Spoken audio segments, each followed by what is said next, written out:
capítulo 7. Bem-aventurados os pobres de espírito.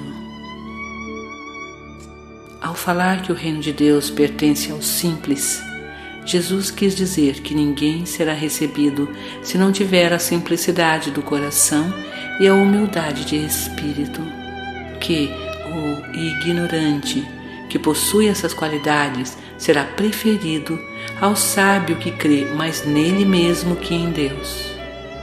Em todas as circunstâncias, ele coloca a humildade no rol das virtudes que nos aproximam de Deus e o orgulho como estando entre os vícios que nos distanciam dele.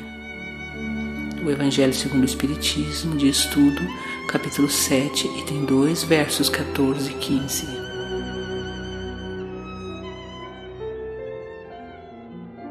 Cartilha, 7ª pequena carta. Quem somos? Primeiros passos no autoconhecimento. O orgulho é o terrível adversário da humildade.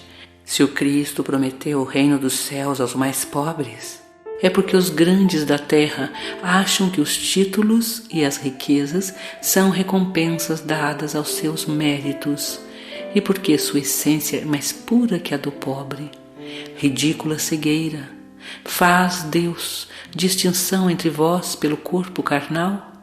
O envoltório carnal do pobre não é igual ao do rico? O Criador faz duas espécies de homens. Tudo o que Deus faz é grandioso e sábio. O Evangelho segundo o Espiritismo, de Estudo, capítulo 7, item 11, versos 14 a 21. Aprendiz do Evangelho, estamos diante de um divisor de águas. A ação da providência divina apresenta-se em toda sua exuberância. O poder pertence a Deus, que o dispensa aos que lhe são fiéis. Diante de um texto como o de Lacordaire, Evangelho segundo o Espiritismo de Estudo, capítulo 7, item 11, encontramos a proposição teológica espírita que dirige a consciência para a observância do rigor cristão e da prática dos fundamentos cristãos elaborados nessa máxima: bem-aventurados os pobres de espírito. Quem são os grandes no mundo dos espíritos? Quem são os reais vencedores? Quem são os que carregam a verdade e a vida?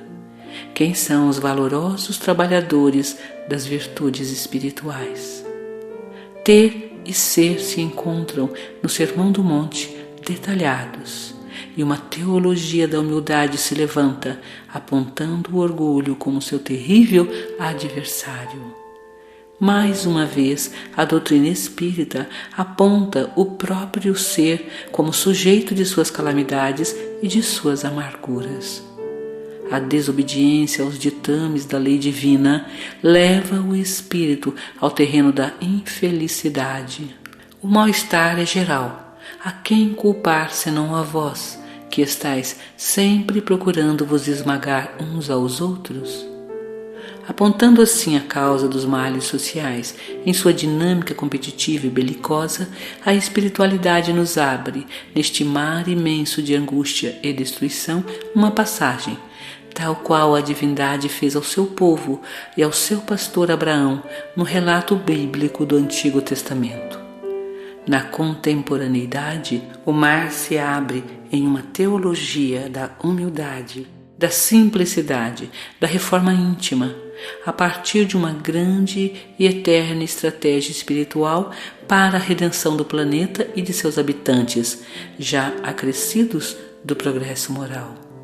Apontando o egoísmo como uma ferrugem a corromper os melhores impulsos humanos de melhoria moral, este estudo propicia ao aprendiz um aprofundamento em direção ao princípio salvador que a teologia cristã nos lega, ou seja, o princípio amoroso. Este impulso lírico-afetivo que está presente na criatura humana pode vencer esta terrível ferrugem e salvar a experiência humana não só enquanto individualidade, mas também e sobretudo enquanto sociedade.